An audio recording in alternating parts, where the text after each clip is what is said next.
past, if you found yourself wanting to go from 0 to 100 very quickly, you had to do it in a Porsche 911 or a Ferrari. Now, you can do it in a Land Rover. However, you see, because Land Rover hasn't got a clue about how aerodynamics work, its idea of a car that quick looks like this. This is the Land Rover Defender Octa. It's the most powerful, most expensive Defender ever made. But what is it defending against? Other SUVs, the terrain, taxes? No, not taxes. You know, when you buy a Defender Octa, you pay as much to simply register it as you do to buy a registered Skoda Kodiaq. It's so expensive, in fact, that for the amount of money you pay to buy an Octa, you could buy 2 Defender 110s on which the Octa is based and still have money left to buy that Kodiaq. What is it about this car that makes it as expensive to buy as a convoy? Exactly 4 seconds later, I realized I'd been asking the wrong questions.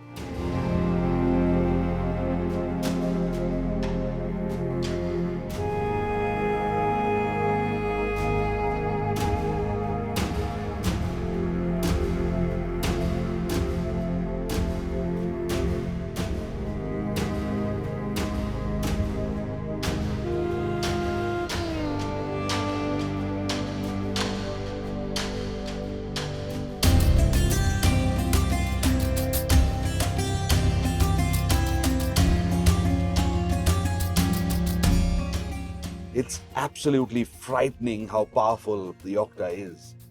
For a car with the aerodynamic properties of a church, it accelerates with such ferocity.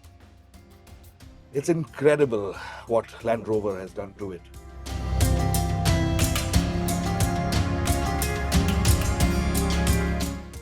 You don't, however, buy a Defender for its straight-line speed or for speed at all. A Defender is really, in many ways, the best kind of off-roader Land Rover makes, which means it could come with a 3-cylinder diesel engine from a tractor and it would still work. Why then did someone decide to give it a 626 bhp BMW-sourced 4.4-litre twin-turbo V8?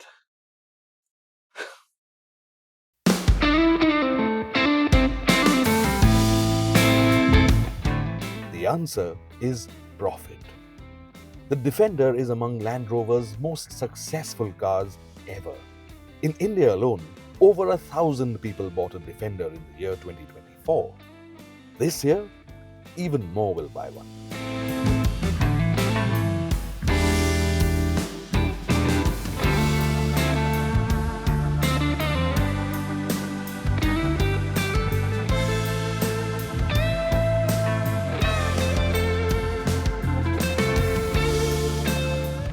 The Octa, though, is a limited edition car.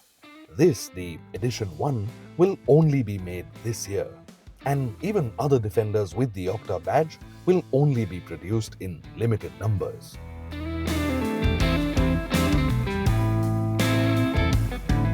Honestly, that's just marketing.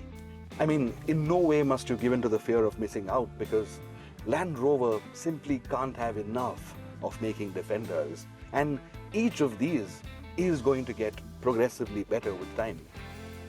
Edition 1, yeah, that's a good thing, but look at it this way. It's only Edition 1. What is it about the Octa in particular, then, that makes it such a headline act? If you rely on Land Rover to tell you about it, they might actually tell you about its 48-volt mild hybrid system, or, for that matter, its cutting-edge vibro-acoustic body and soul seats, which have 6 wellness programs.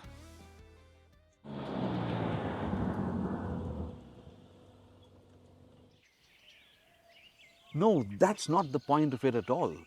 Here's the thing.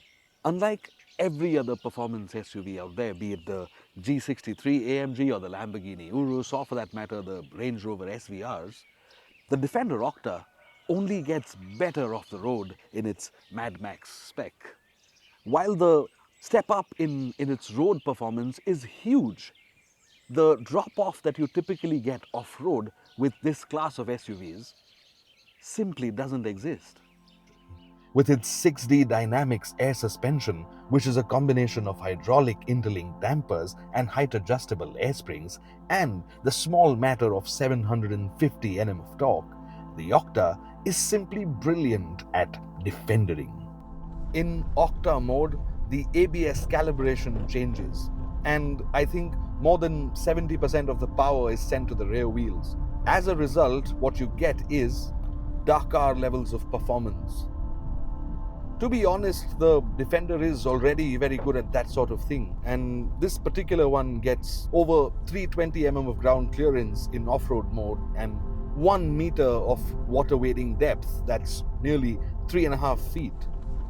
But you could do the slow stuff in a Jimny as well. The Defender Octa is about going flat out anywhere.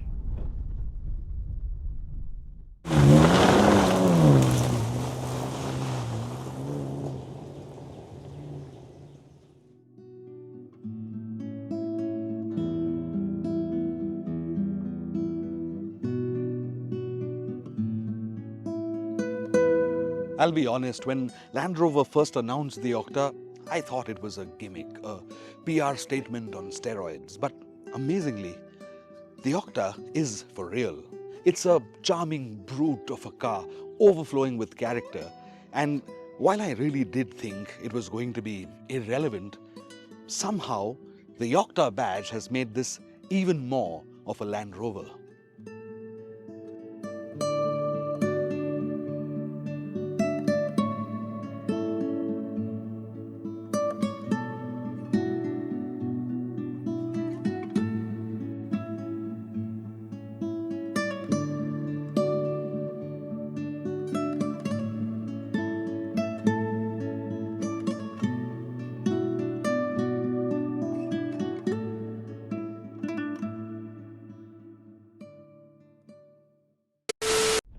As a result, what you get is Dakar levels of performance.